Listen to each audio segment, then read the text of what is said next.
Assalomu alaykum. Mana bugungi obyektimiz ham bitdi. Xudo xolasa ko'rib baho berasizlar. Xo'p akalar, bu fasonimiz mramor fason bo'ladi. Bunda ikkita podlyustrasi bo'ladi. Bu yer liniyalik bo'ladi. Ko'p ustalar adashadi. Liniyasi tortishda xato tortganligi sababli mana bu liniya o'ynab ketadi.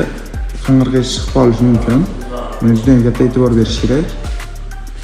Podlyustralarimizni idealni qilib qo'yib berganmiz. O'zini joyida qilib. Ikkita lyustra qo'yilgan. Chetlariga tegalar qotirilgan. Bunaqa obyektimizdan ikkita edi. Bu birinchisi. Gullarimiz juda skromli, chiroyli fasonda qilingan. Ko'rib baholaysiz. Kimga shunaqa xizmatlar kerak bo'layotgan bo'lsa, pastdagi raqamlarga aloqaga chiqasiz.